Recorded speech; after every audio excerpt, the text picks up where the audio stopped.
एक दिन गुरु नानक देव जी भोजन कर रहे थे। उसी समय एक ज्ञानी पंडित उनके पास आए।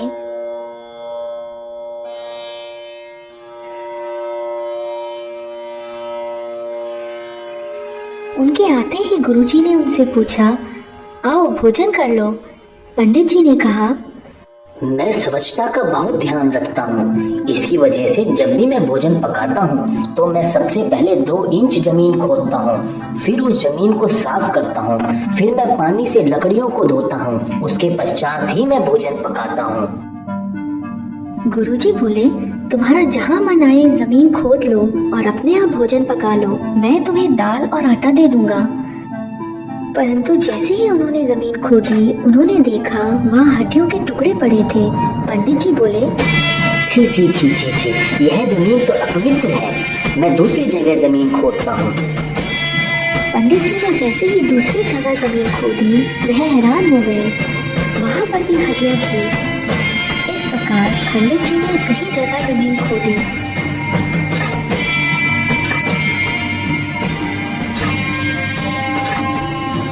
पर सब जगह उन्हें हड्डियां ही मिली। अब पंडित जी बहुत थक चुके थे। वह थक हार कर गुरुजी के पास गए और उनसे बोले, मुझे बहुत जोर की भूख लगी है, आप जो भोजन कर रहे थे वही भोजन मुझे दे दो। पंडित जी से गुरुजी ने कहा, वह समय जब मैंने तुम्हें भोजन करने को कहा था वह चला गया है, परंतु अब तुम बाहर जाओ, भगवान का नाम लेकर जमीन खोदो। पंडित जी ने वैसा ही किया जैसा गुरुजी ने उनसे कहा था। हे ईश्वर, कृपा करो।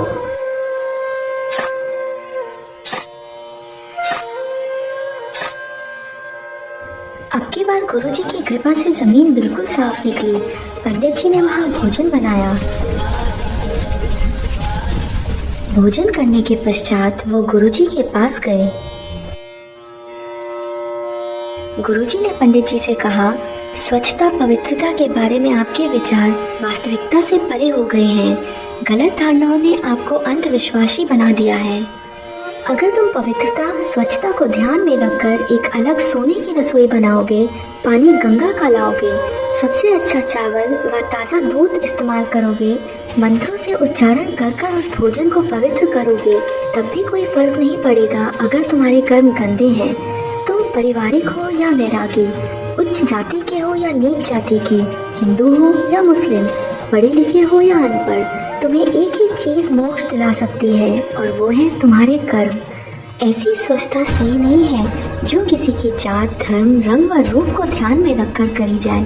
प्यासे को पानी और भूखे को भोजन इंसान समझकर करवाए, ना कि उसकी जात, धर्म, रंग व रूप को देखकर। पंडित जी को ज्ञान देकर गुरुजी अपनी अगली यात्रा को निकल गए।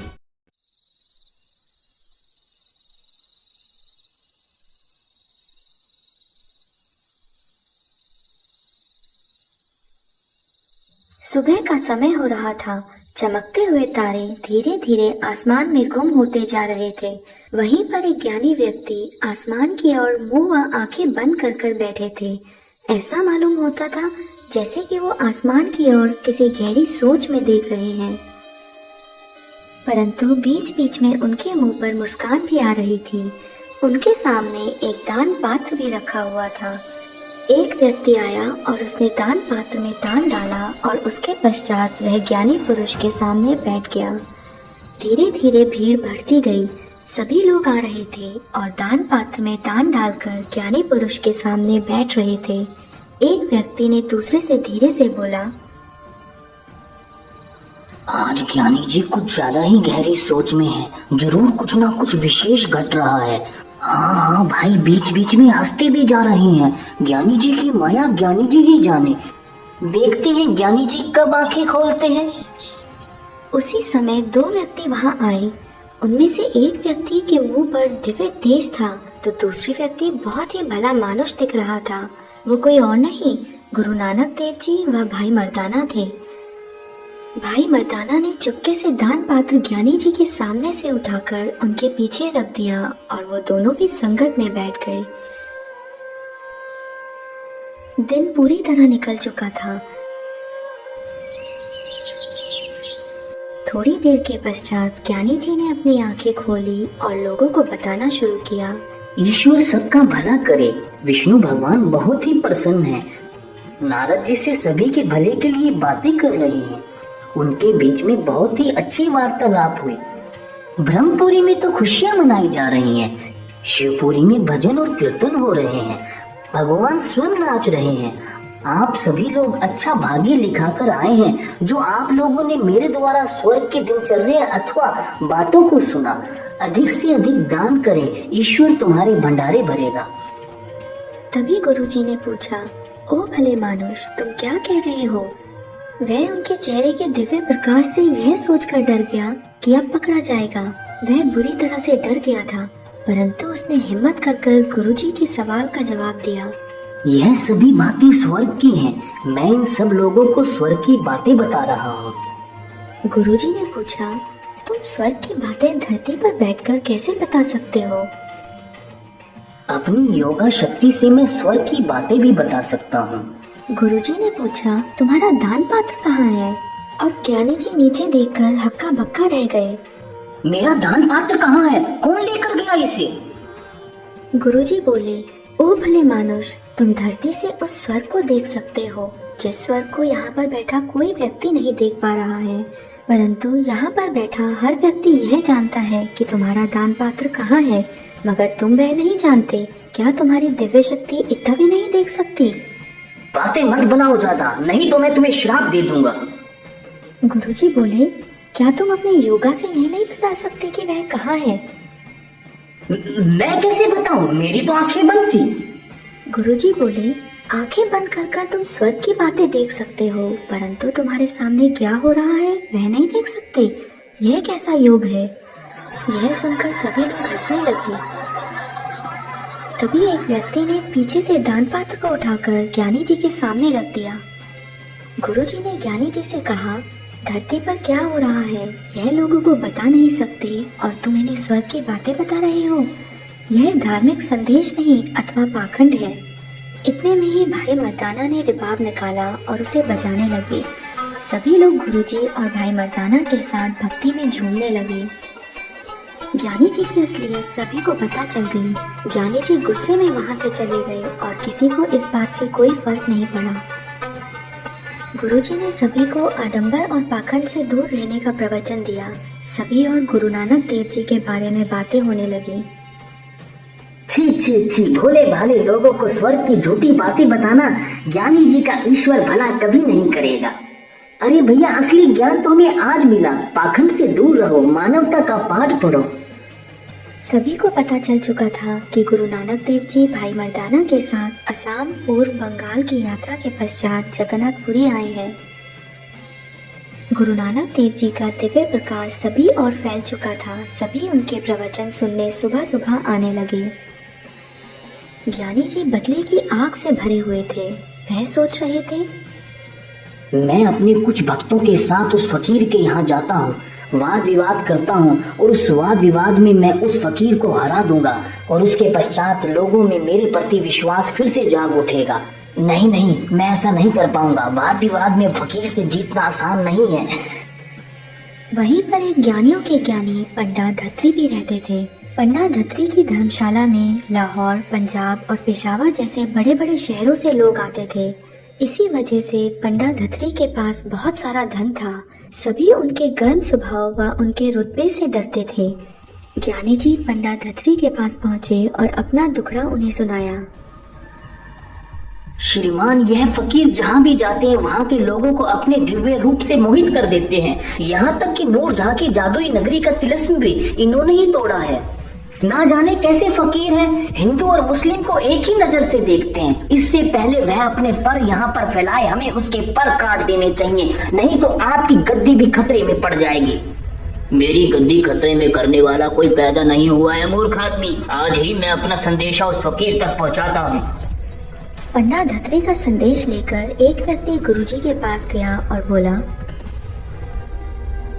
यहाँ पंडा धत्री का राज चलता है, वो तुम्हें आदेश दे रहे हैं, यह नगरी छोड़कर चले जाओ। गुरुजी बोले, मैं यहाँ आया नहीं हूँ, बल्कि मुझे यहाँ भेजा गया है। जब उसका संदेश होगा मैं यहाँ से चला जाऊंगा। अगर तुम यहाँ से नहीं गए तो तुम्हें परिणाम भुगतना पड़ेगा। परिणाम तो ईश्वर के हाथ में है, वह जो करेगा मैं उसे हाथ जोड़कर स्वीकार करूंगा। तो तुम यहाँ से जाओगे या नहीं? गुरुजी बोले, नदियों का बहाव कौन रोक पाया है? हवाओं के रोक किसने रोके हैं? सब उसके इशारों पर हो रहा है। जब उसका इशारा होगा मैं भी यह स्थान छोड़ दूंगा। जब वह व्यक्ति गुरुजी को मनाने में असफल हो गया तो वह वापस पंडा धत्री के पास पहुंचा और बोला, जाने वो कैसा व्यक्ति है, उससे मस नहीं हुआ। वह कोई बेतुका शब्द नहीं कहता, वह लड़ाई नहीं करता, वह जोर जबरदस्ती भी नहीं करता, वह सहन करता है। उसकी सहनशीलता और धीरज में कोई अपार शक्ति मौजूद है। मुझे नहीं लगता वह आपके सामने झुकेगा। जो झुकेगा नहीं उसे तोड़ दिया जाएगा। 100 लठैतों को लेकर जाओ और उसको धक्का मार के इस शहर से बाहर निकाल दो। अब गुरुजी के भी भक्त बन चुके थे। उन्होंने गुरुजी को संदेश दिया, गुरुजी, पंडा धत्री बहुत ताकतवर पंडा है, वह आपको मरवा देगा। आप हमारे साथ चलें, हम आपको सुरक्षित स्थान पर लेकर चलेंगे। गुरुजी बोले, मारने वाले से बचाने वाला बड़ा है। गुरुजी की यह बात सुनकर कुछ लोग जो डरते थे वह वहां से चले गए, परंतु कुछ अपनी जान की परवाह ना कर उनके साथ उनकी हिफाजत के लिए खड़े रहे। पंडा धत्री के लोग शोर मचाते हुए उनके पास आ रहे थे। भाई मर्दाना को भी अब डर लग रहा था। गुरुजी ने भाई मर्दाना से कहा, डरो मत मर्दाना, जिसके साथ ईश्वर है उन्हें डरने की कोई जरूरत नहीं है। सभी लोग गुरुजी के पास पहुंच गए और उन्हें देखकर नफरत भरा चेहरा बनाने लगे। गुरुजी भाई मर्दाना से बोले, मर्दाना तुम अपना रबाब बजाओ। पंडा धत्री भी वहां आ गया था। ज्ञानी जी गुरुजी के पीछे खड़े थे। जाने क्या हुआ, ज्ञानी जी चक्कर खाकर नीचे गिर गए।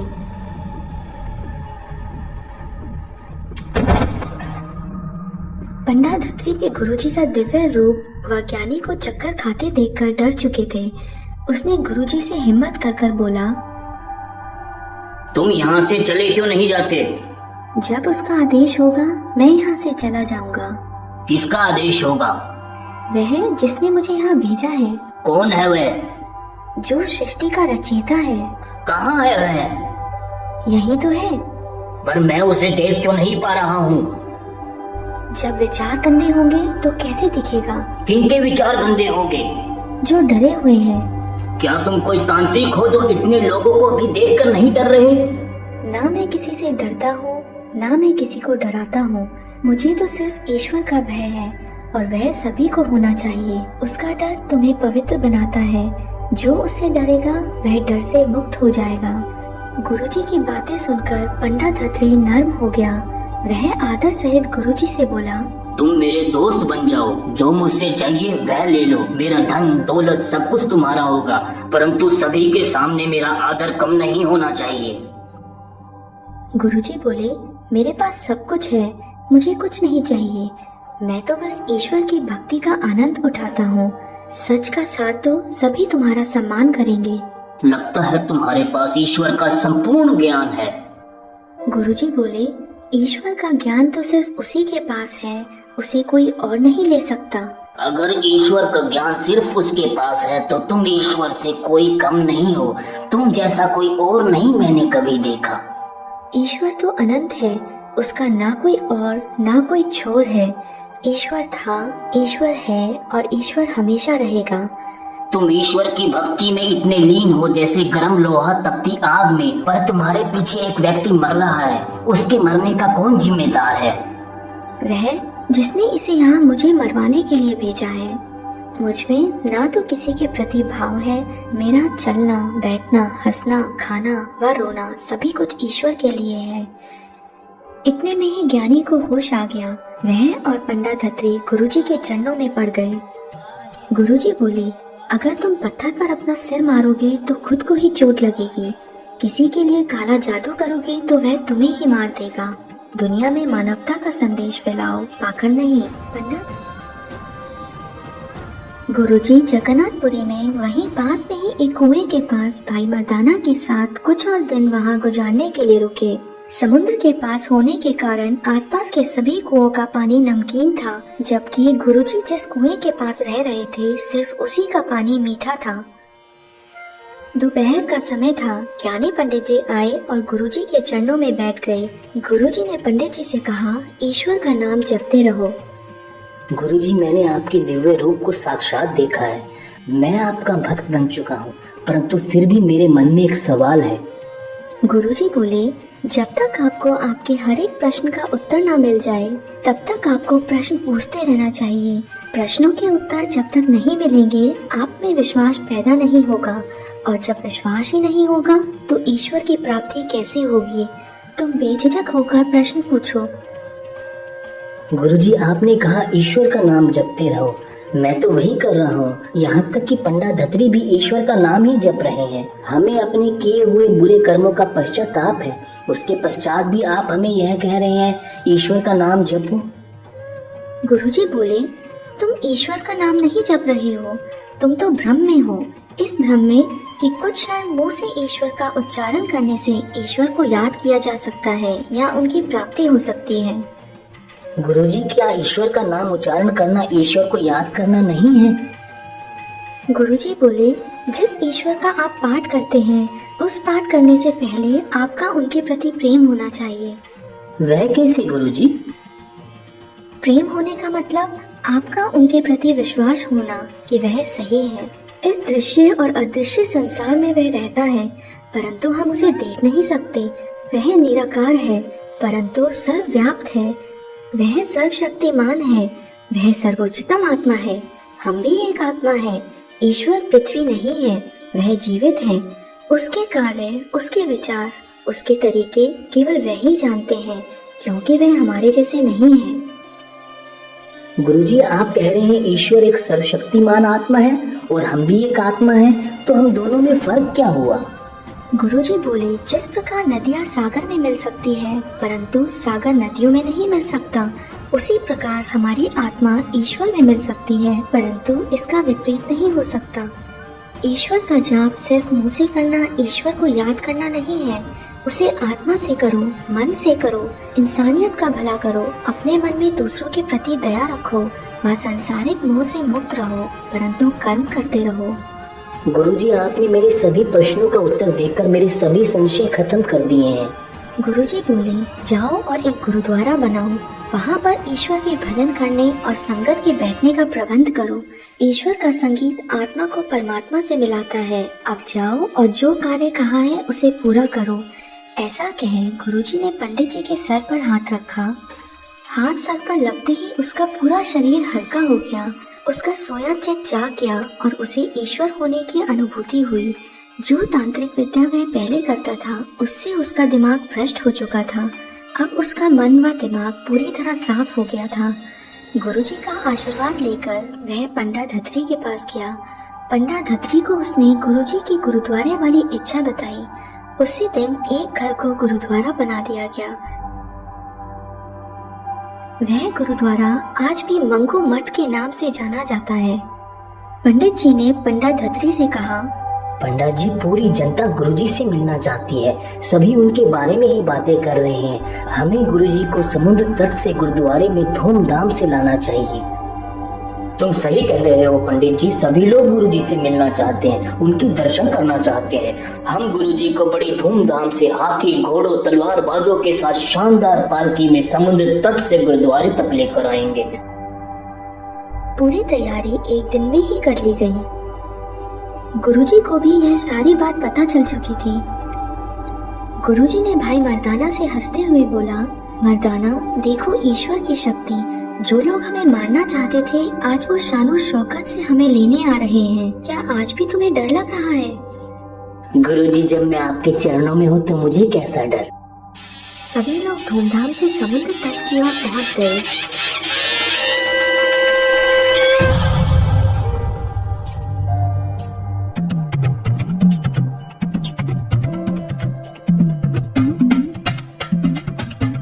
परंतु वहाँ गुरुजी और भाई मर्दाना नहीं थे। उनका वहाँ कोई नामो निशान नहीं था, एक निशान के अलावा।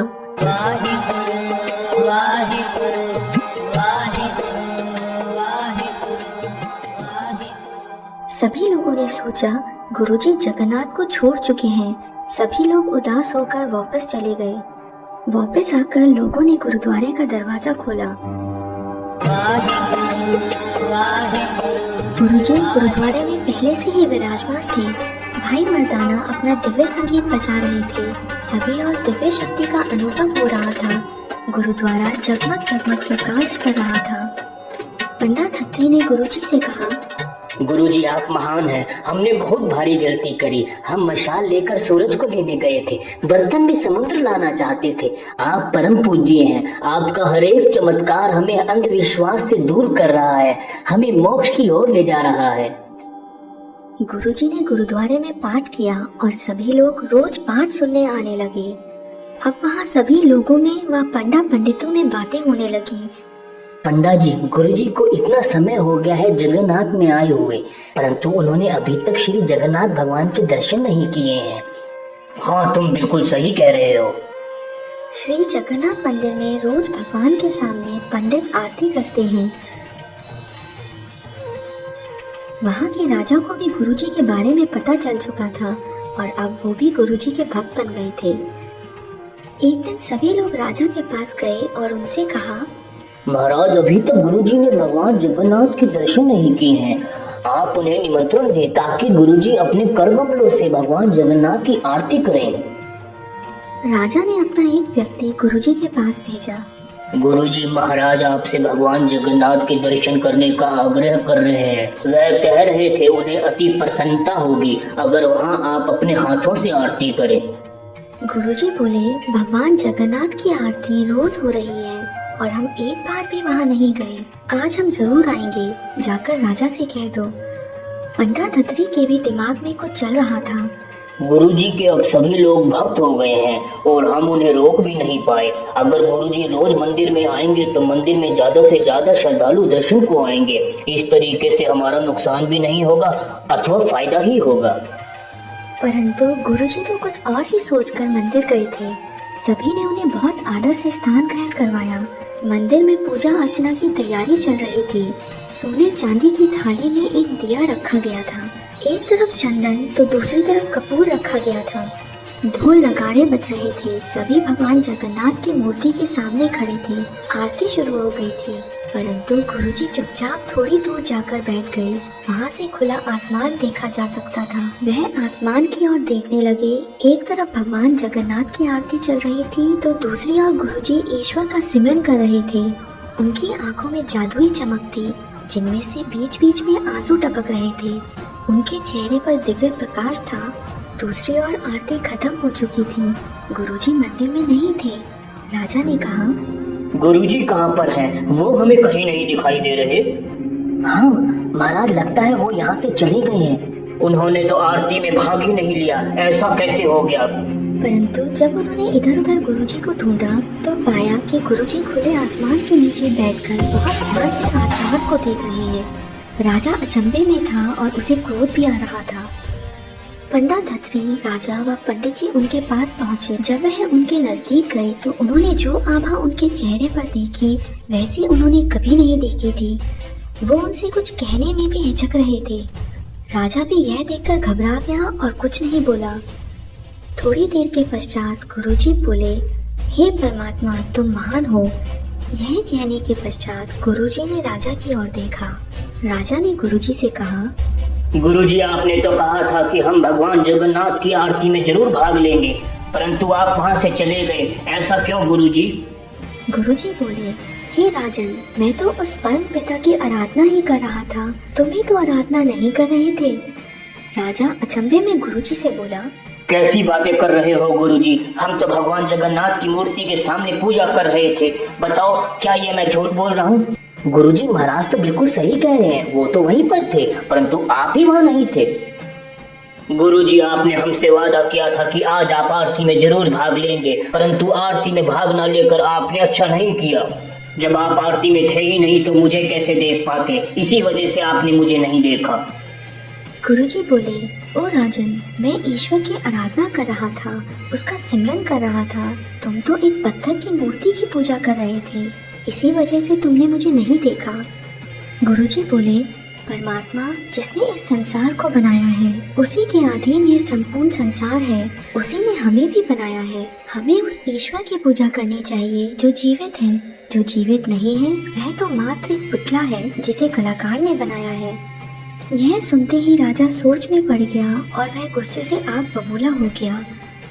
उसने काफी समय पंडा धत्री और पंडित जी से बात करी और उसके पश्चात उसने गुरुजी से कहा, तुम कैसी पूजा अर्चना करते हो, हमें भी बताओ।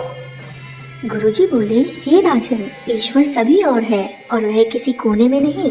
उसकी भक्ति किसी पूजा की थाली या दिया जलाकर नहीं हो सकती। उस परमपिता परमेश्वर के लिए तो खुला आसमान थाली है। चांद, सूरज व तारे उस थाली के आभूषण हैं। चंदन के पेड़ उसके लिए सुगंध देते हैं। बागों के फूल उसकी सजावट करते हैं। जब हम प्राकृतिक पूजा करते हैं तो हमें परम आनंद का अनुभव होता है। अब तुम ही बताओ राजन, और किस प्रकार से हमें पूजा करनी चाहिए? तो क्या ईश्वर की आंखें हैं जो उसे लोगों की भक्ति दिखाई देती है? क्या उसकी नाक है जो उसे सुगंध आती है? क्या उसके पैर हैं जो वो चल सकता है? गुरुजी बोले, ईश्वर निराकार है। उसका कोई आकार नहीं है, परंतु उसकी हजारों आंखें हैं, क्योंकि वह अपने अंतःकरण से सब कुछ देख सकते हैं। उन्हें कोई देख नहीं सकता, परंतु वह सबको देख सकते हैं। उनके ज्ञान की सीमा असीम है। उनके पैर नहीं हैं, पर उनकी गति संसार में किसी भी और जीव की गति से अधिक है। वह सभी को जीवन देते हैं, पर उन्हें इंसान नहीं समझ पाता, जबकि उसने उसे संपूर्ण ज्ञान दिया है। जब कोई उस तक पहुंच ही नहीं सकता तो उसे समझेगा कैसे? गुरुजी बोले, वह श्रेष्ठ आत्मा है। वह उनकी आत्मा हर किसी के जीवन में एक चिंगारी का काम कर रही है। कोई उस चिंगारी को देख नहीं पाता, पर उसे महसूस किया जा सकता है अगर हम अपने गुरु के माध्यम से उसके चरणों में गिर जाएं। गुरु कौन है? वह प्रभु और संसार में है। कहाँ है वह? जहाँ उसे पाने की लालसा व प्रेम हो। परंतु ईश्वर अगर मूर्ति में नहीं होगा तो कहाँ होगा? वह कण कण में है, तुम में है, मुझ में है। जहाँ कोई नहीं पहुँच सकता वह वहाँ भी है। राजा ने गुरुजी की सारी बात बहुत ध्यान से सुनी और गुरुजी से कहा, मैं पूरी जिंदगी यही सोचता रहा कि ईश्वर की प्राप्ति मूर्ति पूजा के द्वारा ही हो सकती है। आज मैं जान गया हूँ, ईश्वर की भक्ति सिर्फ मूर्ति पूजा तक ही सीमित नहीं है, वह तो कण-कण में है। यहाँ तक कि हमारे खुद के अंदर भी ईश्वर का वास है। पूजा अर्चना किसी मूर्ति के सामने करो, या एकांत में या फिर भीड़ में, परंतु जब भी करो सच्चे मन से करो। इसलिए दुखी व जरूरतमंदों की सहायता करो, वह भी ईश्वर की भक्ति का एक मार्ग है। गुरुजी राजा को ईश्वर की भक्ति का सही मार्ग दिखाकर अगली यात्रा को निकल गए।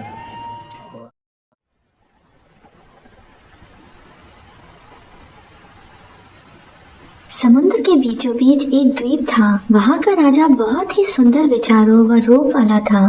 समुद्र किनारे वह एक बड़े पत्थर पर बैठा था। वह राजा रो रहा था। उसकी आंखों में आंसू थे। कभी राजा के मुंह से आह निकलती तो कभी वह चुपचाप बैठ जाता। जब आंखें खुलती थीं तो फिर आंसू बहने लगते थे। उस राजा के सर पर ताज था, परंतु फिर भी वह रो रहा था। उसका रोना राजपाट के लिए नहीं था, उसका रोना अपने उस प्यार के लिए था जिससे वह पहले कभी नहीं मिला था। कुछ देर के बाद राजा अपने महल वापस चला गया। जिस जगह राजा समुद्र किनारे बैठा था, आज वहाँ कोई और बैठा था और वो था राजा का राजपुरोहित। तभी वहाँ एक दूसरा व्यक्ति आया। वह था राजा का ठिठोलिया, जिसका काम राजा को हंसाना था, राजा का मनोरंजन करना था। जाने इस बुढ़ापे में मुझे ईश्वर से कैसी सजा मिलने वाली है। मैं कुछ समझा नहीं पंडित जी। तुम मुझसे पूछ रहे हो, क्या तुम्हें चिंता नहीं है? मेरा काम हंसी मजाक करना है। मैं तो एक ठिठोलिया हूँ, चिंता तो मेरे नजदीक भी नहीं आती। अगर तुम्हारी कमाई बंद हो जाए तो तब भी चिंता तुम्हारे नजदीक नहीं आएगी। अरे वाह, मैं राजा का ठिठोलिया हूँ, मेरी कमाई कौन बंद करेगा? राजा, अरे वह कैसे? तुम में ठिठोलिया हो और हमारा राजा दिन रात दुखी रहता है। अब उसे रोने वाली औरतें चाहिए या तुम्हारे जैसा ठिठोलिया जो हमेशा मजाक करता रहता है? किसी भी दिन तुम्हें राजा निकाल देगा। राजपुरोहित की बात सीधे ठिठोलिया के दिमाग में घर कर गई और वह भी दुखी हो गया। जो ठिठोलिया चिंता से मुक्त रहता था, राजपुरोहित ने उसे भी चिंता दे दी। इसी बीच वहाँ राजा का मंत्री आया। अरे आज रात ठिठोलिया गंभीर है, यह कैसे हो सकता है? कुछ मत पूछो, मैं राजपुरोहित से मिलने आया था ताकि मुझे मन की शांति मिले, परंतु यह तो खुद चिंताओं में ग्रस्त थे और अपने साथ साथ मुझे भी चिंताएं दे दी। अब हम दोनों इस चिंता में हैं कि हमारी कमाई खत्म हो जाएगी। राजपाट और रोना साथ साथ नहीं हो सकता। जिस राज्य का राजा दुखी हो, हमेशा रोता रहता हो, वहाँ ठिठोलिए का क्या काम। तुम जो कह रहे हो वह तो सही है। अरे मैं तो हैरान हूँ, कौन मूर्ख अनपढ़ राहगीर राजा के पास आया था और उन्हें दुखी कर कर चला गया। ना तो वह पंडित था, ना कोई धर्म गुरु। अगर यही चलता रहा तो हमारे बारे में कौन सोचेगा, हमारी रोजी रोटी का क्या होगा। पुरोहित जी, मैं मानता हूँ यह चिंता का विषय है, पर हम लोग राजा के सेवादार हैं। हमें उनकी सेवा प्यार और वफादारी से करनी चाहिए। राजा चाहे जिसे अपना ईश्वर या गुरु समझे, हमारे लिए तो राजा ही अन्नदाता है। तुम अपनी जगह सही हो, तुम मंत्री हो और तुम्हारी जरूरत हमेशा राज्य को रहेगी। मेरी कमाई तो मेरे ग्रंथों के ज्ञान से होती है। जब राजा धर्म बदल लेगा तो मेरा इस राज्य में क्या काम बचेगा। और यह भी तो हो सकता है वह उस यात्री को अपना मंत्री बना ले। जो व्यक्ति राजा को भटका सकता है वह किसी भी हद तक गुजर सकता है। इसलिए मैं कहता हूँ तुम भी चिंता करना शुरू कर दो। पर हम कर क्या सकते हैं? हमें राजा को समझाना चाहिए, उसे भगवान की पूजा नहीं छोड़नी चाहिए। पर हम राजा को कहेंगे क्या? वह पता नहीं किसी संत को याद करते रहते हैं।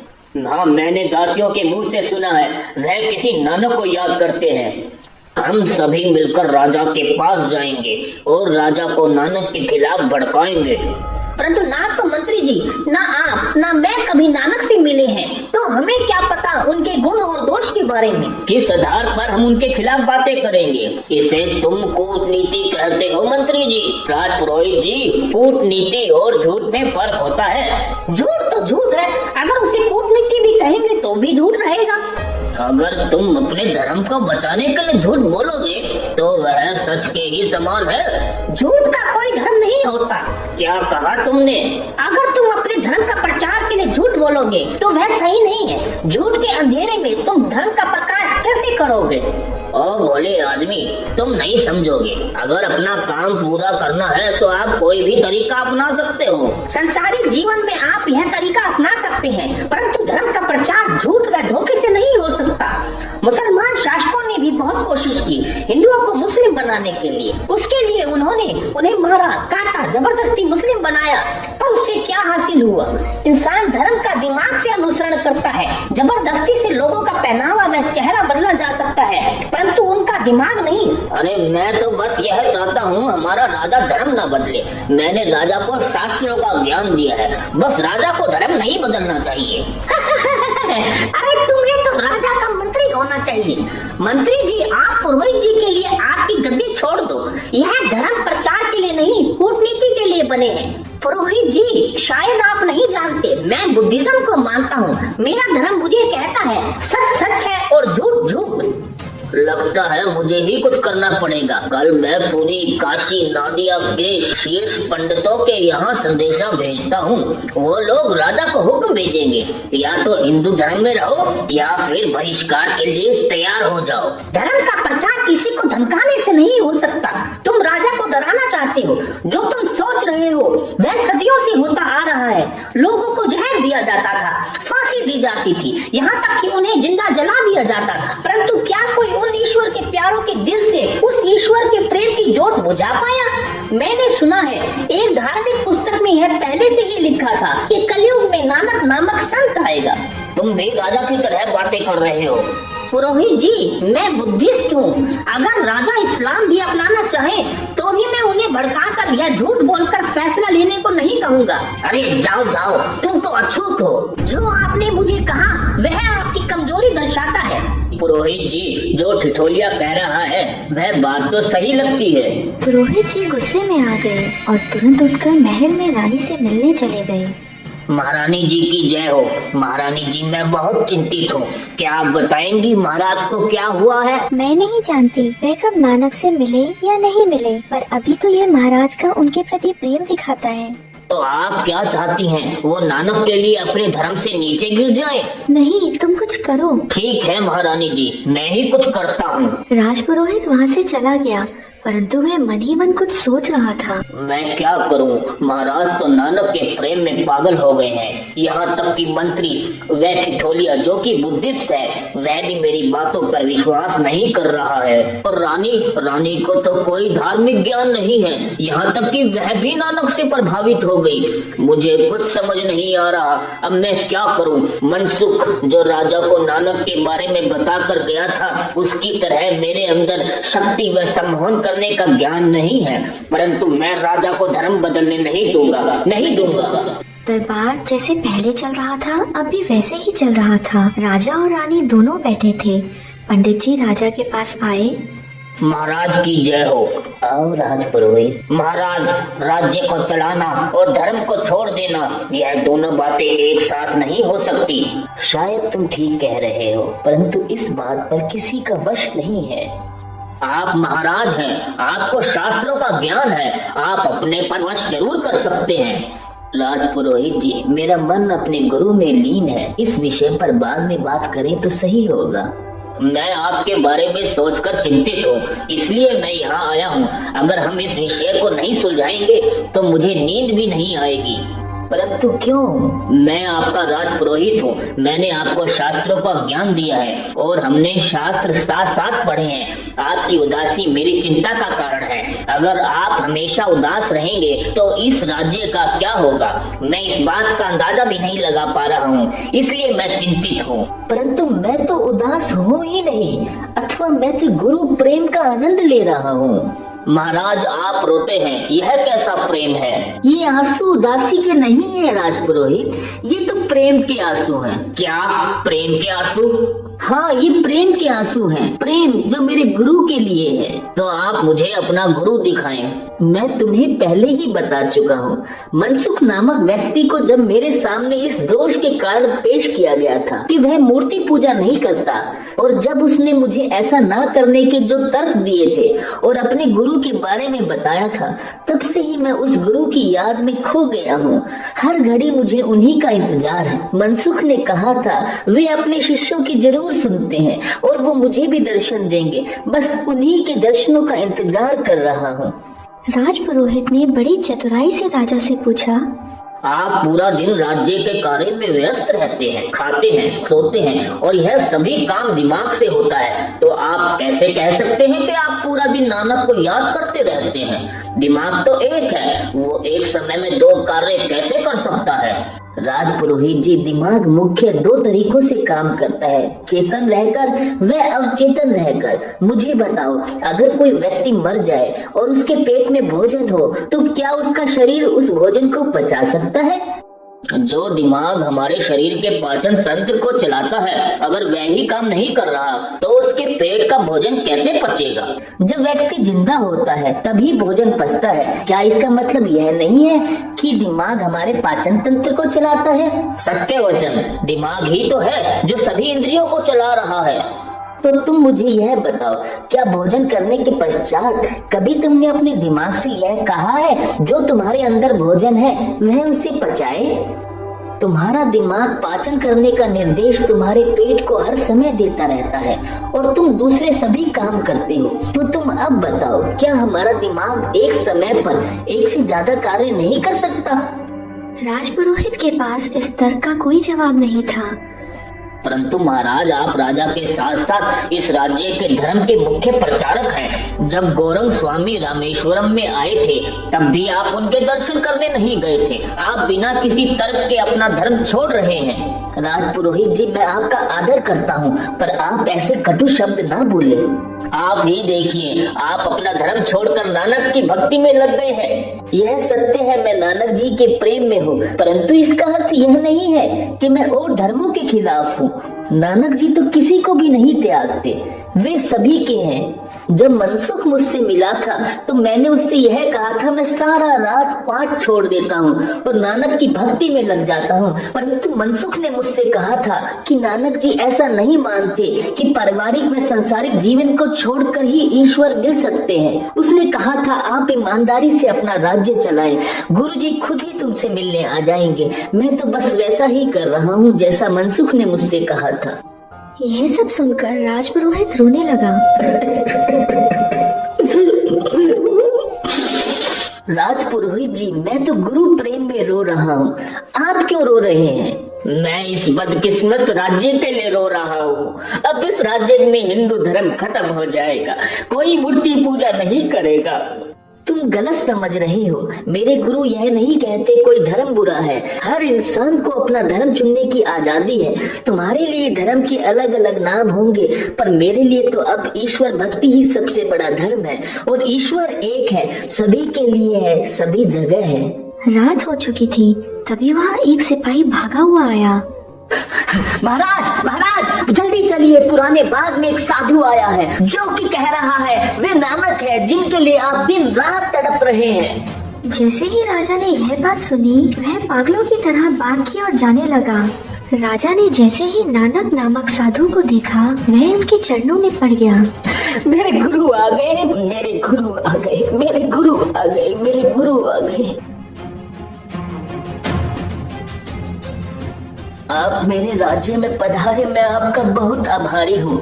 आप मेरे महल में चले ताकि मैं आपकी सेवा कर सकूं। मैं एक साधु हूँ और मैं महलों या घरों में नहीं रहता। यह क्या बात कही? मनसुख ने बताया था कि नानक जी ग्रस्त व्यक्ति हैं, उनका बड़ा पूरा परिवार है, और यह साधु कह रहा है कि यह योगी है। मेरा प्रेम श्री नानक के बारे में देखकर क्या कोई मुझसे धोखा कर रहा है? इन्हें बाग में विश्राम करने का स्थान दिया जाए। चलिए महारानी, हम अपने महल में चलते हैं। महल में राजा अपने आप को ठगा हुआ महसूस कर रहे थे। महाराज, मैंने आपसे कहा था, राजपुरोहित को ज्यादा भाव ना दीजिए। उन्हें तो बहस करने की आदत है। आप दिन में अपने राज्य पर ध्यान रखें और रात में अपने गुरु का सिमरन करें। आपका दिल तो नर्म व दयालु है। जितनी आप राजपुरोहित से बहस करेंगे, आपका दिमाग उतना ही भ्रष्ट हो जाएगा। देखा नहीं, आप बिना सोचे समझे किस तरह उस साधु के पाँव में पड़ गए। वह साधु नानक नहीं हो सकते, उसमें वह महक नहीं है जो महक की बात मनसुख कर रहे थे। जितनी शांति श्री नानक के नाम लेने से महसूस होती है, उतनी ही अशांति मुझे उस साधु के समक्ष जाने पर हुई। अगर आप कहो तो मैं उस साधु की असलियत क्षण भर में ही निकलवा सकती हूँ, पर मैं जानती हूँ वो श्री नानक है ही नहीं। लगता है राजपुरोहित से बहस कर करके मेरा दिमाग भ्रष्ट हो चुका है। नहीं तो क्या ऐसा हो सकता था कि मैं अपने गुरु का स्पर्श न पहचान पाऊं? मुझे लगता है तुम्हें पता लगवाना चाहिए कि वह व्यक्ति कौन है। दासी, उस व्यक्ति को मदिरा व मांस का सेवन करवाओ और उसके सामने नृत्यांगना को नचवाओ, ताकि हम भी तो जान पाए कि उसकी असलियत है क्या। इस वाक्य के बाद राजा शिवनव और परेशान हो गए। तभी दासी आई और उसने बताया, महारानी जी, वह साधु तो एक बहरूपिया था। यह तो परेशानी हो गई है। लोग यह मानने लगे हैं हमारा प्रेम श्री नानक के लिए एक पागलपन है, भ्रम है, और अब लोग इस बात का फायदा उठाकर हमें ठगने की कोशिश कर रहे हैं। हमें अब इसे रोकना होगा। क्यों और कैसे? क्योंकि जब हमारे गुरु वास्तव में आएंगे तो हम उनके प्रेम में उनके चरणों में गिर जाएंगे। उस समय हमारे दिमाग में गुरु प्रेम के सिवा और कोई भ्रम नहीं होना चाहिए। परंतु अब हमारे दिमाग में एक भ्रम आ चुका है। अब हमें पहले जो भी आए उसकी परीक्षा लेनी होगी और उसके बाद ही उसके चरणों में गिरना होगा। अगर हम ऐसा नहीं करेंगे तो दो बातें होंगी। पहली, जब असलियत में हमारे गुरु सामने आएंगे और हम इस बात के लिए तैयार नहीं होंगे कि वो हमारे गुरु हैं भी या नहीं, तो हम अनजाने में उनका अनादर कर देंगे। दूसरा, जब हम उनके चरणों में गिरेंगे और हमारे मन में जरा भी शक होगा, तो हमें उनके चरणों में गिरने पर जो आनंद आना चाहिए वह आनंद हम नहीं ले पाएंगे। और साथ ही में क्या पता हमारे गुरु इस बात का बुरा मान जाए। मैं आपकी पहली बात से सहमत हूँ, पर दूसरी से नहीं, क्योंकि हमारे गुरु प्रेम से भरे हैं, इसलिए हमारी कोई भी भूल चूक को जरूर माफ कर देंगे। इतने में सिपाही राजा के पास आया। महाराज की जय हो। महाराज, ठिठोलिया आपसे मिलना चाहता है। ठिठोलिया? और इस समय? महाराज, हमारे राज्य का ठिठोलिया बहुत बुद्धिमान है, उससे हमें मिलना चाहिए। ठीक है चंद्रकला। महाराज, मैंने सुना है आपके साथ धोखा हुआ है। यह धोखा आज से नहीं, बरसों से भोली भाली जनता को दिया जा रहा है। अगर ऐसे लोगों को सजा नहीं दी गई तो ऐसे लोगों के हौसले बढ़ जाएंगे। आपको उस धोखेबाज को सख्त से सख्त सजा देनी चाहिए। तुम सही कह रहे हो, मुझे धोखा दिया गया है, परंतु उस दुष्ट के लिए मेरी सजा, मेरी माफी है। महाराज, आपने, मैंने और राजपुरोहित ने 7 ग्रंथों का अध्ययन किया है, परंतु अब आपका विश्वास बदल चुका है और जहाँ तक मैं देखता हूँ यह सब कुछ आपके गुरु नानक जी के प्रेम के कारण हुआ है। आपका विश्वास आपका अधिकार है। जो कल हुआ वह बहुत बुरा हुआ। मैंने उस दुष्ट को जेल में डाल दिया है और अगर आप आज्ञा दें तो उसे मौत की सजा दी जाएगी। नहीं मंत्री जी, उस दुष्ट ने मुझे धोखा दिया है, ना कि जनता को। वह मेरा दोषी है, ना कि राज्य का। महाराज, आपको गुरु प्रेम ने बहुत ही नर्म कर दिया है, परंतु अगर धोखेबाजों को धोखे की सजा नहीं दी जाएगी तो उनके तो हौसले बुलंद हो जाएंगे और वो फिर यही दुस्साहस करेंगे। मैं जानता हूँ धर्म के नाम पर बरसों से धोखा चला आ रहा है, पर मैं अपने विश्वास के लिए लोगों को कष्ट या सजा नहीं दे सकता। आप उस दुष्ट को रिहा कर दें, परंतु अगर भविष्य में कोई अपने आप को मेरा गुरु कहे तो उसकी घोर परीक्षा ली जाए। अगर मेरे गुरु आए तभी मुझे संदेश दिया जाए। महाराज, मैं आपका सेवक हूँ, मेरा काम आपको खुश रखना है, परंतु अब आप गुरु प्रेम में हैं, अब आपको किसी ठिठोले की जरूरत नहीं है। इसके पश्चात वाद विवाद खत्म हो गया। दिन बीतते गए। अनेकों नकली साधु और पाखंडी अपने आप को गुरु नानक बताकर राज्य में आए, परंतु सभी पाखंड या चरित्र दोष के कारण पहचाने गए। एक दिन राजा रानी चंद्रकला के साथ समुद्र किनारे बैठे थे, तभी वहाँ मंत्री जी आए।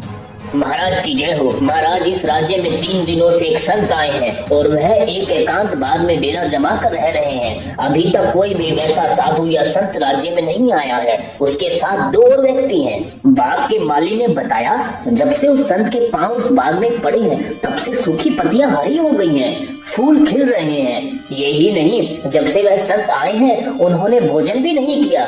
साथियों ने भोजन खाया है, परंतु उस संत ने नहीं। 3 दिनों से भोजन न करने के पश्चात भी उस संत की सेहत ज्यों की त्यों है। जो भी व्यक्ति संत की परीक्षा लेने जा रहा है वह यही भूल जाता है कि उसे क्या परीक्षा लेनी है। उन्हें देखकर अत्यंत खुशी मिल रही है। अगर कोई उन्हें दूर से भी देख लेता है तब भी वह कुछ नहीं कह पाता, सिर्फ उनके सामने सर झुक जाते हैं। जो भी उनके चरणों को छूता है उसके मुंह से ईश्वर का नाम निकलता है और जब उनके दर्शन देखकर लोग वापिस आ रहे हैं तो उनकी आंखों में खुशी के आंसू भरे होते हैं। जो भी उन्हें कुछ कहता है उनका यही जवाब होता है, अपने ईश्वर को याद रखो।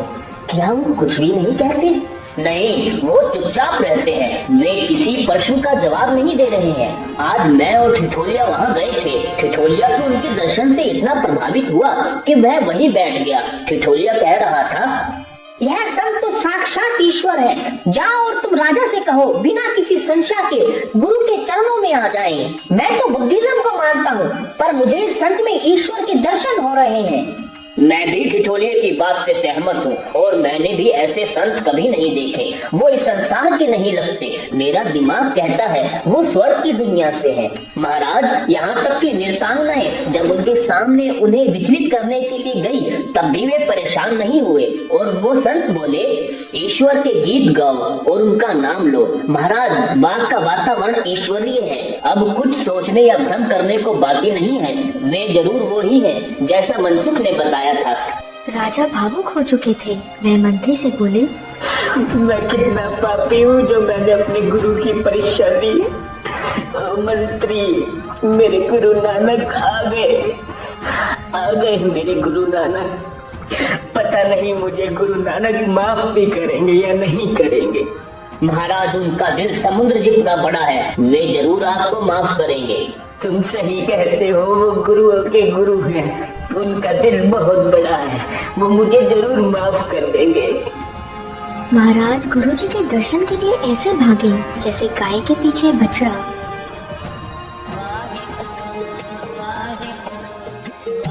गुरुजी की आंखें बंद थी। जब उन्होंने आंखें खोली तो राजा उनका तेज सहन नहीं कर पा रहे थे।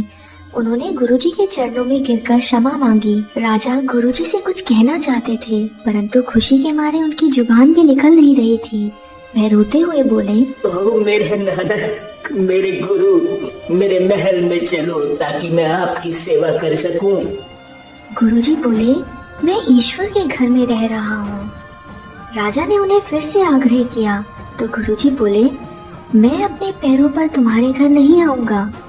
मेरे पास आपका दिया सब कुछ है, हाथी, घोड़े, पालकी। बताओ आप किस पर जाओगे? गुरुजी बोले, मैं हाथी घोड़े पर नहीं, किसी आदमी पर बैठकर जाऊंगा। आदमी तो बहुत है। बताओ किस सेवक की पीठ पर बैठकर आप मेरे महल चलेंगे? मैं इस देश के राजा की पीठ पर बैठकर जाऊंगा। मैं तो जाने कब से आपकी राह देख रहा था। मैं अपनी पीठ पर आपको बिठाकर लेकर जाऊंगा। गुरुजी मुस्कुराए और राजा से बोले, शहर में एक गुरुद्वारा बनवाओ, मैं वहीं आऊंगा। राजा यह सुनकर अत्यंत प्रसन्न हो गए।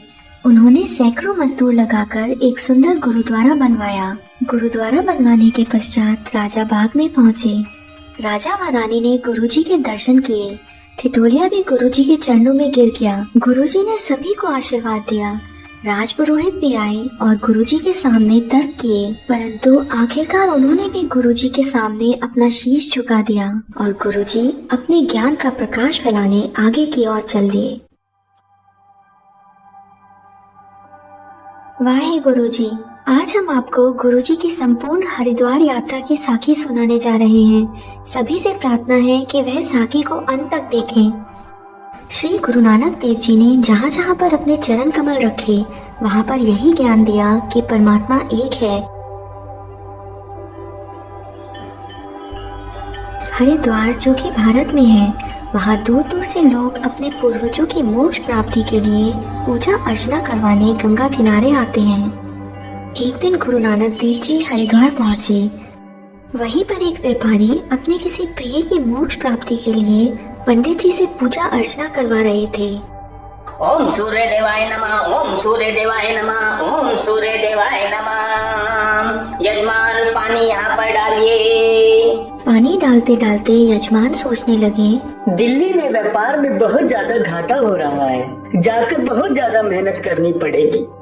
पूजा करवाते करवाते दूसरी ओर पंडित जी भी सोच रहे थे, हे ईश्वर, ज्यादा से ज्यादा दक्षिणा मिल जाए तो बहुत अच्छा हो। मुझे रुपयों की सख्त जरूरत है। तभी दोनों ने देखा श्री गुरु नानक देव जी सूर्य की विपरीत दिशा में जल चढ़ा रहे हैं। पंडित जी को यह देखकर क्रोध आ गया और वह बोले, ठहरो, तुम्हें यह नहीं पता कि सूर्य की ओर पूजा क्यों की जाती है? गुरुजी नम्रता से बोले, मुझे तो नहीं पता, तुम ही बता दो। सूर्य की ओर मुंह करके जल देने से ही हमारे पूर्वजों को शांति मिलती है। गुरुजी ने पंडित जी से पूछा, तुम्हारे पूर्वज कहाँ रहते हैं? रहते होंगे कहीं हजारों किलोमीटर दूर रहते हैं वो तो। गुरुजी जोर जोर से पानी उसी ओर डालने लगे जहाँ वह पानी पहले डाल रहे थे। अरे ठहरो ठहरो, ये क्या कर रहे हो तुम? इतना समझाया फिर भी तुम्हें समझ नहीं आया। अब ये क्या पाखंड कर रहे हो तुम? गुरुजी बोले, मैं अपने खेत जो कि पंजाब में है उन्हें पानी दे रहा हूँ। यह सुनकर दोनों हंसने लगे और यजमान बोले, अरे जब तुम्हारे खेत पंजाब में है तो पानी वहाँ कहाँ से चला जाएगा? गुरुजी बोले, क्यों नहीं, जब तुम्हारे पूर्वज जो तुमसे हजारों मील दूर हैं, जब उन्हें पानी जा सकता है तो मेरे खेत तो कुछ 100 मील दूर ही है, वहाँ तो आराम से चला जाएगा। पंडित जी और यजमान दोनों गहरी सोच में पड़ गए। गुरुजी बोले, यजमान, जब तुम अपनी पूजा करवा रहे थे तो क्या सोच रहे थे? यही सोच रहे थे ना कि दिल्ली में जो तुम्हारे व्यापार में घाटा है वह कैसे कम हो। और पंडित जी, तुम क्या सोच रहे थे? तुम भी यही सोच रहे थे ना कि आज ज्यादा से ज्यादा दक्षिणा मिले। यह सुनकर पंडित जी और यजमान हैरान हो गए और गुरुजी के सामने नतमस्तक हो गए। इस घटना के पश्चात सभी पंडित गुरुजी की शिक्षा से बहुत प्रभावित हुए और वह उन्हें अपने निवास स्थान ले गए।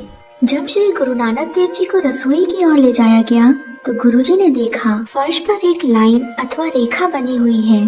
असल में वह रेखा इसलिए बनाई गई थी जिससे कोई भी नीच जाति का व्यक्ति उसके पार जाने की हिम्मत न कर सके। रसोई के अंदर साफ सुथरे कपड़े पहने हुए पंडित जी भोजन बना रहे थे। गुरुजी ने सभी से कहा, तुम्हारा चौका तो गंदा हो गया है।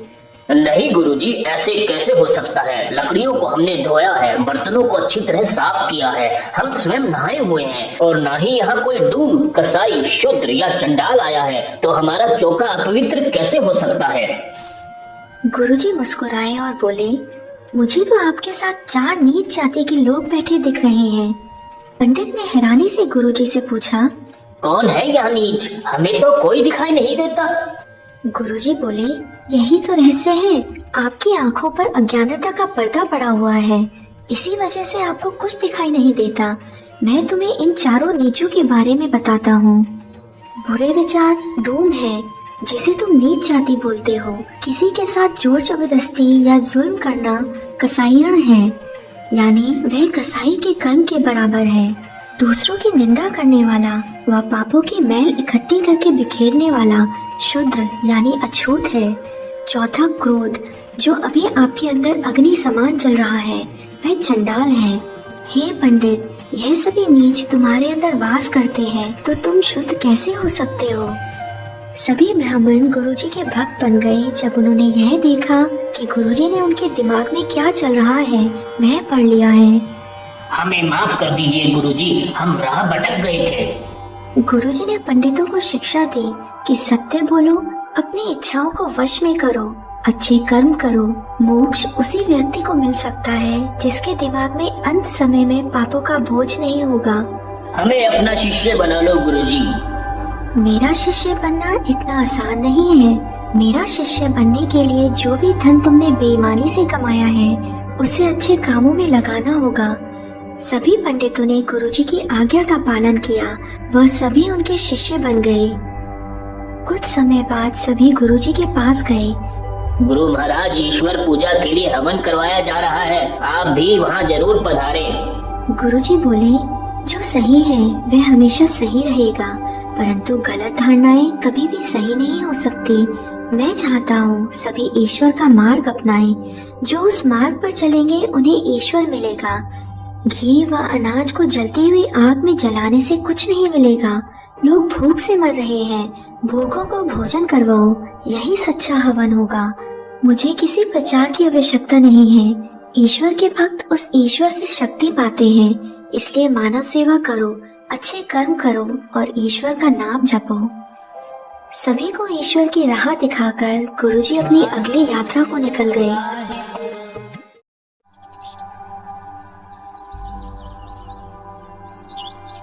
श्री गुरु नानक देव जी ईश्वर का नाम जपते हुए और समाज में ज्ञान का प्रकाश फैलाते हुए कुरुक्षेत्र पहुंचे। कुरुक्षेत्र में उस समय एक धार्मिक मेला चल रहा था। जब ग्रहण शुरू होता है तो लोग पवित्र स्नान करते हैं और गरीबों में दान बांटते हैं। दूसरी ओर श्री गुरु नानक देव जी ईश्वर के सिमरन में लीन थे और भाई मर्दाना अपना दिव्य संगीत बजा रहे थे।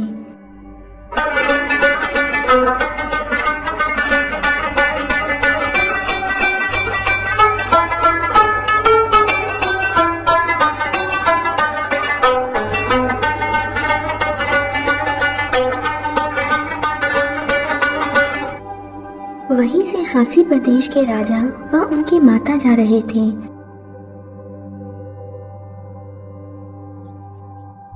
राजा के दुश्मनों ने राजा का राजपाट छीन लिया था, जिसकी वजह से वे जंगल में भूखे प्यासे भटक रहे थे। भूख मिटाने के लिए राजा ने एक हिरण का शिकार किया।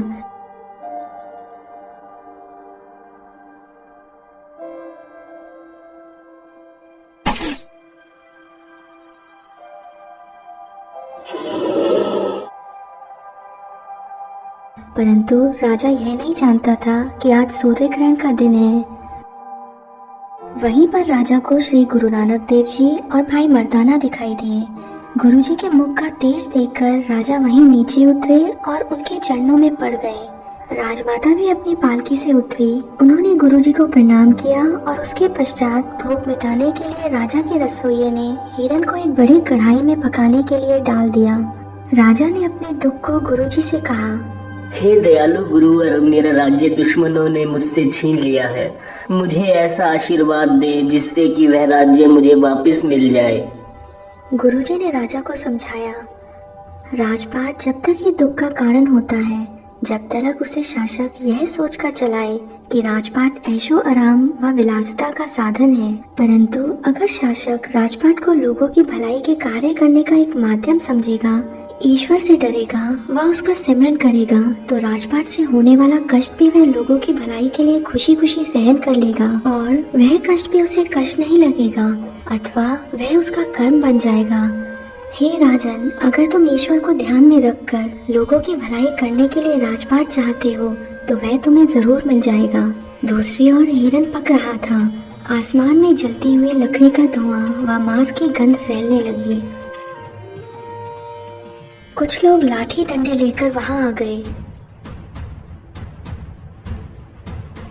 पंडित जी बोले, घोर अनर्थ हो रहा है, सूर्य ग्रहण और यहाँ पर मांस पक रहा है। तुम लोग हिंदू नहीं हो सकते, बोलो किस धर्म से हो? गुरुजी बोले, भोजन इसलिए पकाया जा रहा है ताकि राहगीरों की भूख शांत हो सके। यह सुनते ही पंडित गुरुजी की ओर उन्हें मारने के लिए आगे बढ़े। आप लोग मेरी जान ले सकते हैं, परंतु ध्यान रहे, सूर्य ग्रहण में हिरन मारना मना है, तो इंसान को अगर मारोगे तो वह भी गलत होगा। जब हिरन मारना पाप है तो मनुष्य मारना भी पाप है। अगर आप लोग इस विषय पर विचार विमर्श करना चाहते हैं तो मैं इसके लिए तैयार हूँ। यह सुनकर लोग सोचने लगे। गुरुजी बोले, क्यों, बात समझ नहीं आई? तो अपने विद्वान पंडितों को लाओ ताकि इस महत्वपूर्ण विषय पर हम एक गंभीर चर्चा कर सकें। हाँ ठीक है, हम अभी विद्वानों के विद्वान पंडित नानक को बुलाकर लाते हैं। पंडित नानक आग बबूला होते हुए गुरु नानक जी के पास आए और बोले, आदि काल से ही सूर्य ग्रहण में भोजन पकाना मना है और तुम तो मांस पका रहे हो। घोर कष्ट सहना पड़ेगा। पंडित जी को जवाब देते हुए जो शब्दों का प्रयोग श्री गुरु नानक देव जी ने किया वह श्री गुरु ग्रंथ साहिब 1289 और 1290 में दर्ज है, और वह शब्द भाई बाला भी अपनी कुरुक्षेत्र की साखी में लिखते हैं, जिनका अभिप्राय है, सबसे पहले पिता के शुक्राणुओं से जीव का आरंभ होता है, फिर माँ के मांस रूपी गर्भ में उसका बसेवा होता है। जब पुतले में जान पड़ती है तब भी जीव रूपी मांस मुंह में मिलता है। इस शरीर की घड़त हड्डी, चमड़ी और शरीर सब कुछ मांस से ही बनता है। जब माँ के पेट से वह बाहर भेजा जाता है तो भी स्तन रूप में मांस खुराक मिलती है। इसका मुंह भी मांस का है, जीभ भी मांस की है, मांस से ही सांस लेता है। जब वह जवान होता है और ब्याया जाता है तो भी स्त्री रूप मांस ही घर लेकर आता है, फिर मांस से ही मांस पैदा होता है। इसलिए सतगुरु कहते हैं, मांस खाने व न खाने पर निर्णय समझने की जगह यदि सतगुरु मिल जाए तो उसका धरती पर पैदा होना सफल हो जाएगा। बोलो सतनाम श्री वाहेगुरु। नहीं तो जीव का धरती में पैदा होने और मरने तक मांस से इतना गहरा वास्ता पड़ता है कि अपने जोर से इससे बचने से कोई मुक्ति नहीं होगी। हे नानक, इस किस्म की चर्चा से सिर्फ हानि होती है। हे पंडित, तू मांस मांस कहकर चर्चा करता है, परंतु ना तो तुम्हें आध्यात्मिक ज्ञान ना तुम्हें ध्यान की कुछ समझ है। इसी की वजह से तुम्हें यह नहीं पता कि साग और मांस में क्या फर्क है और किसके खाने में पाप है। परंतु हमारे ग्रंथों में भी तो यही कहा गया है। पुराने समय में भी देवी देवताओं के स्वभाव के अनुसार गेंडा मार के हवन और यज्ञ करते थे। जो मनुष्य मांस त्याग कर जब कभी मांस देख लेते हैं तो वे अपनी नाक बंद कर लेते हैं, यह कहकर कि मांस की बदबू आ रही है।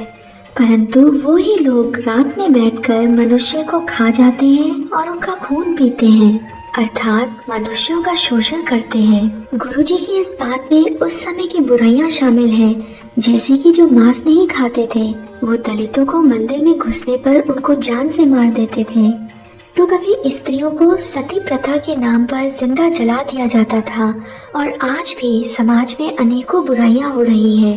परंतु ऐसे लोग अगर मांस को देखकर अपनी नाक सिकोड़ लेते हैं तो वह एक दिखावा मात्र ही है। यह लोक दिखावा सिर्फ पाखंड के सिवा और कुछ नहीं है। परंतु हे नानक, किसी अंधे मनुष्य को समझाने का कोई लाभ नहीं है। यदि कोई उन्हें समझाए तो वो फिर भी नहीं समझेंगे। अगर कहो तो अंधा कौन है? अंधा वह है जो अंधे वाले काम करता है, जो समझ से विहीन है। नहीं तो सोचने वाली बात है, माता पिता के रक्त से हुए यानी मांस से ही पैदा हुए और मांस से ही परहेज करते हैं। देखो, जब रात में स्त्री पुरुष इकट्ठे होते हैं तभी वह मांस से ही भाव भोग करते हैं। हम सब मांस के पुतले हैं, हमारा आरंभ मांस से हुआ, हम मांस से ही पैदा हुए हैं। परंतु ज्ञानी पंडित मांस की चर्चा कर कर अपने आप को समझदार कहलवाता है। इसको ना तो कोई आध्यात्मिक ज्ञान है, ना ही इसे ध्यान की कुछ समझ है। नहीं तो बताओ पंडित, बाहर से लाया हुआ मांस बुरा और घर का बरता हुआ मांस अच्छा है? पुराणों में मांस का वर्णन है, मजहबी किताबों में भी मांस के प्रयोग का जिक्र है। जगत के आरंभ से मांस का प्रयोग होता चला आ रहा है। यज्ञ में, शादी ब्याह आदि कराजों में मांस के प्रयोग का प्रावधान है, यानी उन जगहों पर मांस पड़ता जाता रहा है। अगर ये सारे मांस परतने के कारण नरक में पड़ते दिखते हैं, तो उनसे मांस त्यागी पंडित दान भी लेना छोड़ दो, नहीं तो तुम क्या समझते हो, दान देने वाला तो नरक में जाएगा और लेने वाला स्वर्ग में? हे पंडित, अगर देखा जाए तो तुम खासे चतुर हो। तुम्हें खुद तो मांस खाने की समझ नहीं है, परंतु तुम लोगों को समझाते फिरते हो और चर्चा करते घूमते हो, जिस चर्चा का कोई अंत नहीं है। हे पंडित, तुझे यह पता ही नहीं है कि मांस कहाँ से पैदा होता है। देख, पानी से अन्न पैदा होता है, कमाद गन्ना उगता है और कपास उगती है। पानी से ही सारा संसार पैदा होता है। पानी कहता है कि मेरे द्वारा ही हर चीज का जन्म होता है। तो नानक जी कहते हैं कि अगर तू सच्चा त्यागी है तो वह सब छोड़ दे जो पानी से पैदा हुआ है। पंडित नानक गुरुजी का उपदेश सुनकर भाव विभोर हो गए और बोले, मैंने जितने भी ग्रंथों की शिक्षा ली और मैं अपनी इंद्रियों से पहले से ही जान चुका था कि एक दिन मानव रूप में नानक नाम से संत आएंगे। यह बात सोचकर मैंने अपना नाम नानक रख लिया था, परंतु आज मुझे मेरे नानक मिल गए हैं और अब से मैं नानक नहीं नानू कहलाऊंगा। और इसके पश्चात जो कढ़ाई में मांस बन रहा था वह खीर बन गया और गुरुजी ने सबको लंगर चखवाया। जो वेगनिज्म को मानता है, यानी दूध दही को भी मांस समझकर त्याग देता है, वो वेजिटेरियन, एगिटेरियन व नॉन वेजिटेरियन को पापी कहता है। जो वेजिटेरियन है वह एगिटेरियन और नॉन वेजिटेरियन को पापी कहेगा।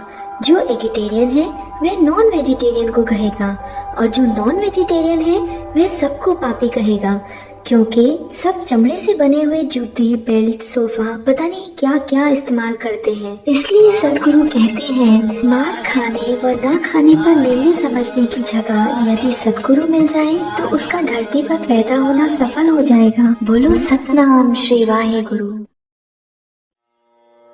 हिंदू मान्यताओं के अनुसार जनेऊ प्रथा उच्च वर्ण के लोगों में अत्यंत आवश्यक समझी जाती है। गुरु नानक देव जी बचपन से ही ऊंच नीच व धन के आधार पर किए गए भेदभाव को नहीं मानते थे। उनकी यह बात को देखकर उनके पिता कालू मेहता बहुत परेशान थे, क्योंकि वह एक उच्च वर्ण से संबंध रखते थे। उन्होंने अपने पुत्र के वर्तमान, भविष्य और आने वाली योनियों को शुद्ध करने के लिए उनकी 9 साल की आयु में जनेऊ प्रथा का आयोजन करवाने का सोचा। आयोजन से पहले गुरुजी ने अपने पिता से पूछा, पिताजी, हम जनेऊ क्यों पहनते हैं?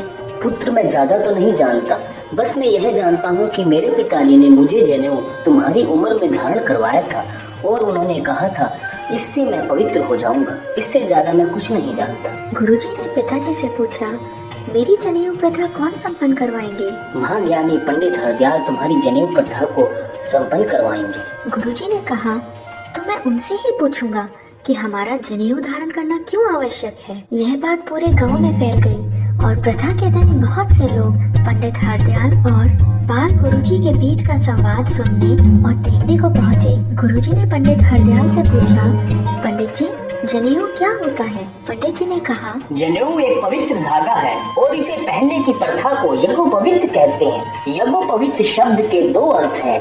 प्रथम, उपनयन संस्कार में जनेऊ पहना जाता है और विधारंभ होता है। मुंडन और पवित्र जल से स्नान भी इसी संस्कार का अंग होता है।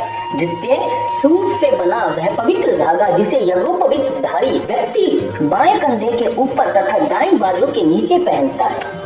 कृपया सभी ध्यान से सुने, यह प्रथा हिंदू धर्म में अत्यंत आवश्यक समझी जाती है, परंतु यह प्रथा सिर्फ उच्च वर्ण के लोगों के लिए ही है। जनेऊ धारण करने के पश्चात यह व्यक्ति का दूसरा धर्म है। जनेऊ को ब्राह्मण, क्षत्रिय और वैश्य लोग ही धारण कर सकते हैं। यह धागा मामूली नहीं है। इसे धारण किए बिना एक ब्राह्मण सच्चा ब्राह्मण, एक क्षत्रिय सच्चा क्षत्रिय और एक वैश्य सच्चा वैश्य नहीं हो सकता। इसे पहनकर ही आप गायत्री मंत्र का उच्चारण कर सकते हैं और वेदों को पढ़ सकते हैं। इसे पहनकर ही एक ब्राह्मण को यह शक्ति आती है जिससे वह किसी को श्राप या आशीर्वाद दे सकता है। श्राप का नाम सुनकर कालू मेहता भी घबरा गए, परंतु गुरुजी के चेहरे पर तेज भरता गया।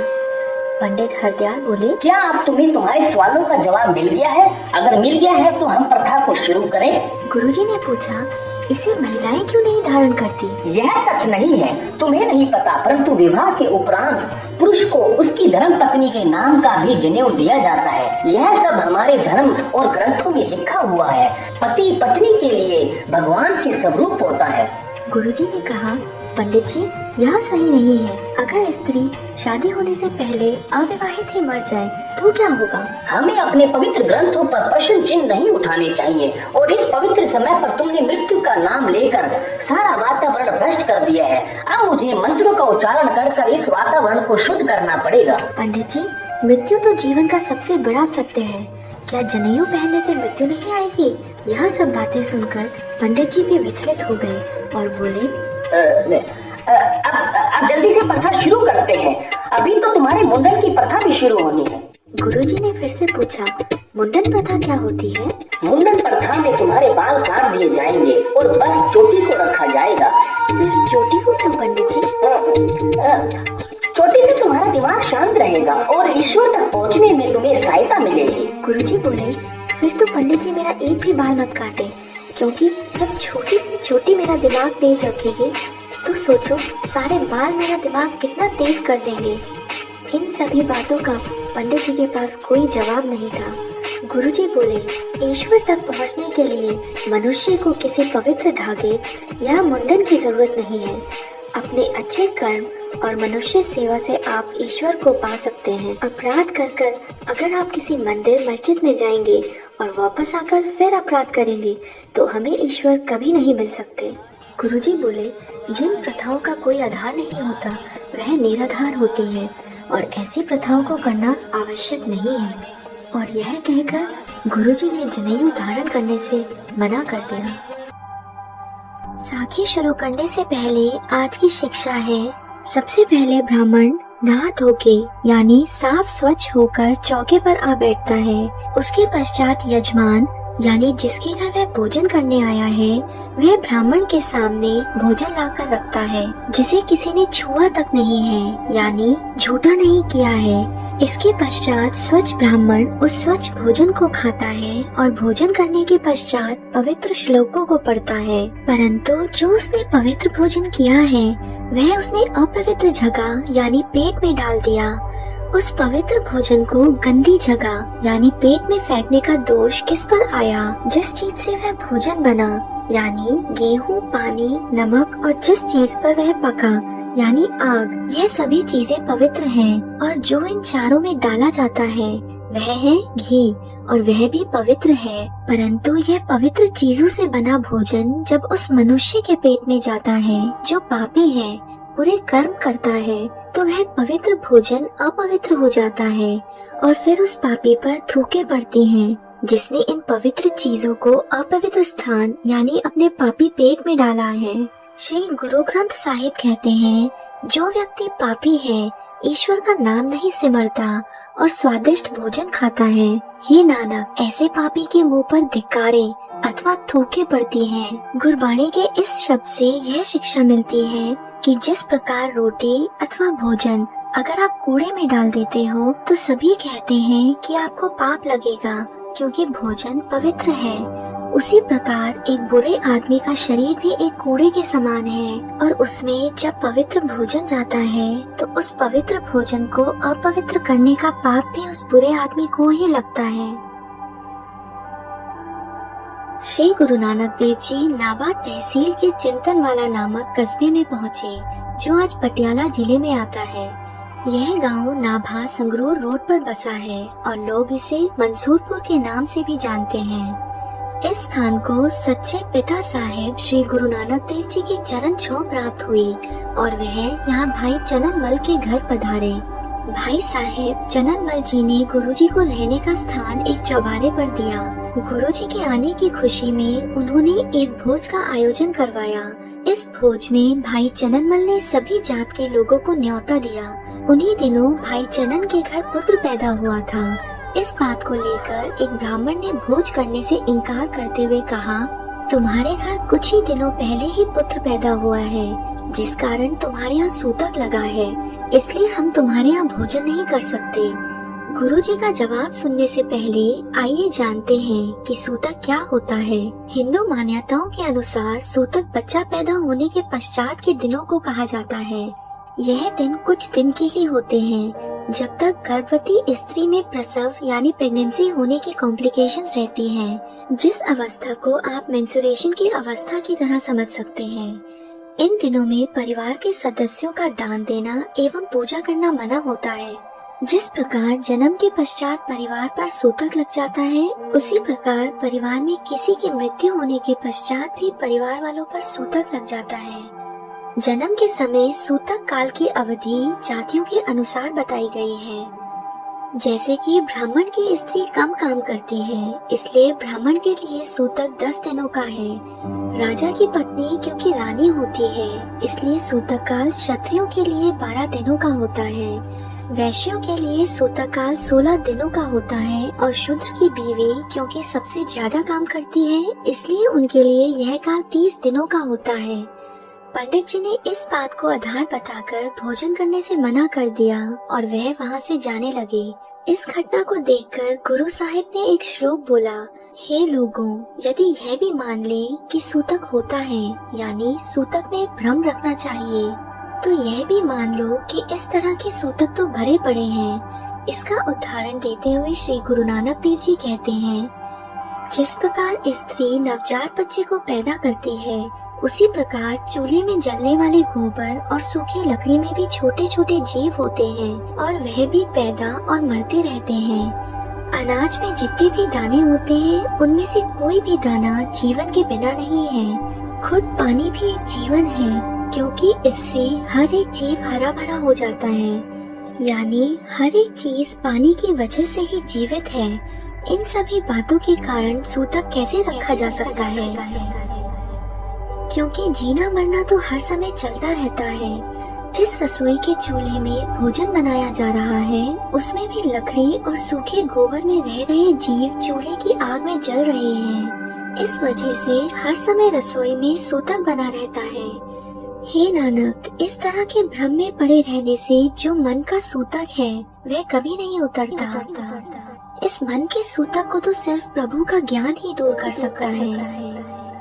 श्री गुरु नानक देव जी की इस गुरबाणी को सुनकर सभी पंडित बैठ गए और भाई चनन मल जी के घर, जिनके यहाँ सूतक चल रहा था, वहाँ बैठकर भोजन किया।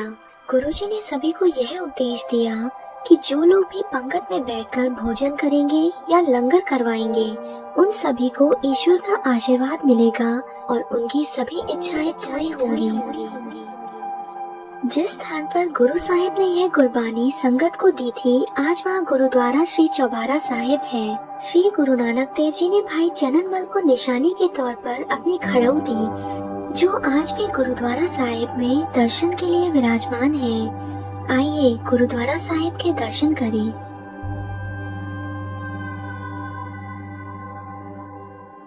जब भी आप पटियाला जाएं, तो गुरुद्वारा श्री चौबारा साहिब के दर्शन करना मत भूलिएगा। सतनाम श्री वाहेगुरु।